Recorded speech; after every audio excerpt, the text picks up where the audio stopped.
Bismillahirrahmanirrahim. Assalamu alaikum dear students. How are you all? Hope you all are fine and doing well. Today we are going to discuss the key points of chapter 2 which is biodiversity.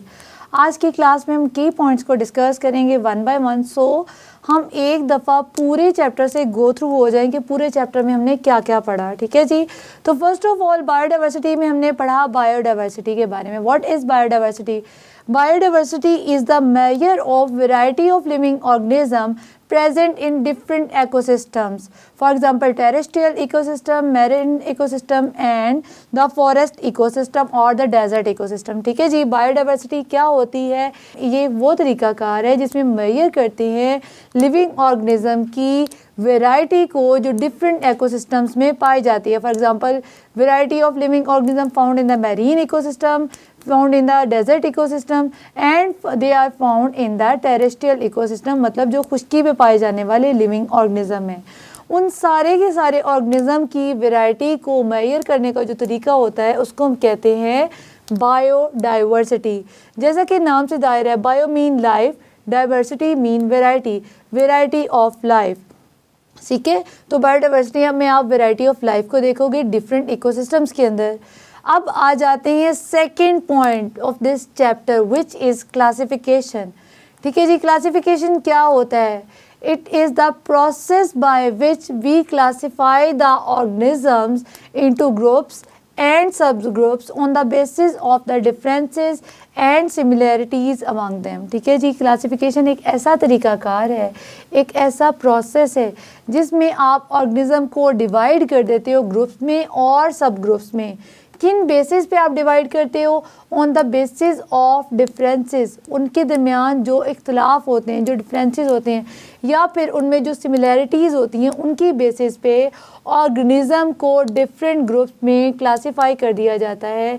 इस process को हम कहते हैं classification. The taxonomic rank पे आ जाते हैं. The group in which organisms are classified are known as taxonomic ranks और टैक्सा. ठीक है जी. वो ग्रुप्स जिनमें ऑर्गेनिज्म को क्लासिफाई किया जाता है उसको हम कहते हैं टेक्सोनोमिक रैंक या फिर टैक्सा. मैं फिर से रिपीट करती हूँ. The groups into which organisms are classified, वो वाले ग्रुप जिनमें ऑर्गेनिज्म को क्लासिफाई कर दिया जाता है उसको हम कहते हैं टेक्सोनोमिक रैंक या फिर टैक्सा. अब हाईएस्ट लेवल ऑफ क्लासिफिकेशन क्या है? डोमेन. ठीक है जी. Domain is the highest level of classification. ठीक है जी. इसके बाद आपको याद हो गया कि हमने डोमेन्स ऑफ लाइफ पढ़े थे. तो 3 मेन डोमेन्स ऑफ लाइफ थे. वो 3 मेन डोमेन क्या थे? First domain was archaea, second domain was bacteria and the third domain was eukaryote. ये 3 मेन डोमेन्स थे लाइफ के. इसके अलावा हमने 6 किंगडम्स में डिवाइड किया था ऑर्गेनिजम्स को. कितने किंगडम थे टोटल? 6 किंगडम्स. ठीक है जी. Archaebacteria, eubacteria, then protista, fungi, plantae, animalia. ठीक है जी. 3 मेन डोमेन्स थी लाइफ की और 6 मेन किंगडम्स थे लाइफ के. 3 मेन डोमेन्स कौन सी थी? Archaea, bacteria, Eukarya. और 6 मेन किंगडम्स कौन से थे? Archaeo bacteria, you bacteria, protista, fungi, plantae, animalia. ठीक है जी. ये 6 मेन किंगडम से. अब आ जाते हैं किंगडम प्रोटिस्टा पे. किंगडम प्रोटिस्टा में जो पाए जाने वाले एनिमल्स होते हैं या ऑर्गेनिजम्स होते हैं वो क्या होते हैं? यूनिसेलुलर भी हो सकते हैं, मल्टी सेलुलर बट यूकैरियोटिक. ठीक है जी. ये यूनिसेलुलर भी हो सकते हैं, मल्टी सेलुलर भी हो सकते हैं और यूकैरियोटिक होते हैं. ठीक है जी. ये ऑटोट्रॉफिक भी हो सकते हैं और हेट्रोट्रॉफिक भी हो सकते हैं. अच्छा, मैं इनके कैरेक्टर्स लिख भी देती हूँ. किंगडम प्रोटिस्टा में पाए जाने वाले ऑर्गेनिज्म जो हैं ये यूनिसेलुलर या फिर मल्टी सेलुलर भी हो सकते हैं और क्या होते हैं? यूकैरियोटिक. यूकैरियोटिक और ऑटोट्रॉफिक या फिर हेट्रोट्रॉफिक हो सकते हैं. मतलब खुद भी बना सकते हैं अपनी खुराक. ऑटोट्रॉफिक और हेट्रोट्रॉफिक. ठीक है जी.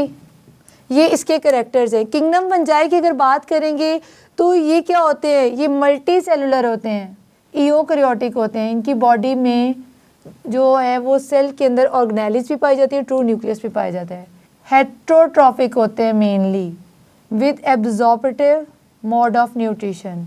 इनका मोड ऑफ न्यूट्रिशन क्या होता है, एब्जॉर्बेटिव होता है। ये करेक्टर ने बार बार डिस्कस किया है। उसके बाद आ जाते हैं किंगडम प्लांटी में पाए जाने वाले ऑर्गेनिजम्स की।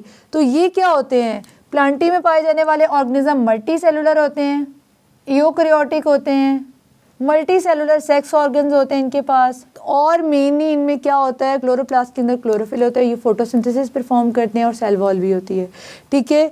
तो इनमें तमाम प्लांट्स आ जाते हैं। अब बात करते हैं किंगडम एनिमेलिया की। तो किंगडम एनिमेलिया में पाए जाने वाले जो ऑर्गेनिजम्स होते हैं ये क्या होते हैं, मल्टी सेलुलर होते हैं, यूकैरियोटिक होते हैं और हेट्रोट्रॉफिक होते हैं, मतलब अपने खुराक खुद नहीं बना सकते, और इंजेस्टिव वे होता है इनका मोड ऑफ न्यूट्रिशन, इंजेस्टिव मतलब इंजेस्ट करते हैं। जबकि जो प्लांट्स होते हैं ये क्या होते हैं, ये ऑटोट्रॉफिक होते हैं, अपनी खुराक खुद बनाते हैं, ठीक है जी। अब आ जाते हैं वायरसेस पे। वायरसेस के बारे में ये बात कही जाती है, virus lake any of the characteristics of 3 domains of life या फिर 6 किंगडम्स ऑफ लाइफ, ठीक है जी।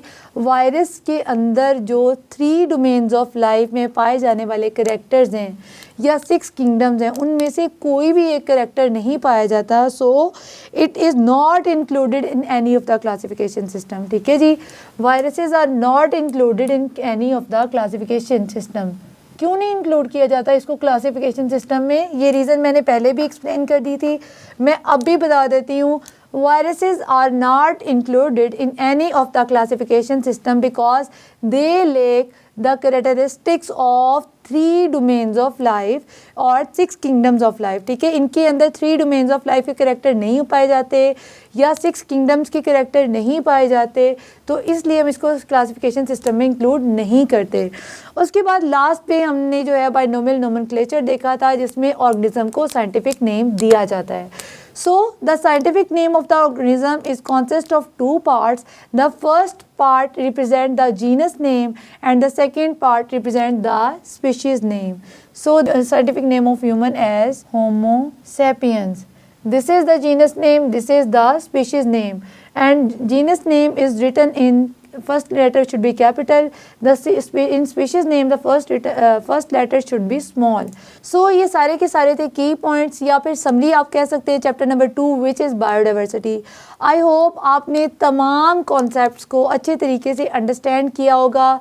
अगर आप इनमें से किसी भी कॉन्सेप्ट को इंडिविजुअली अंडरस्टैंड करना चाहते हैं तो आप मेरी लास्ट वीडियोस को देख सकते हैं, क्योंकि लास्ट वीडियोस में तमाम टॉपिक्स को 1 बाय 1 जो है वो एक्सप्लेन किया हुआ है बहुत अच्छे तरीके से आपकी अंडरस्टैंडिंग लेवल पे जाके, ताकि आपको हर कॉन्सेप्ट जो वो अच्छे तरीके से ना सिर्फ समझ आ सके बल्कि आपको मेमोराइज भी हो सके।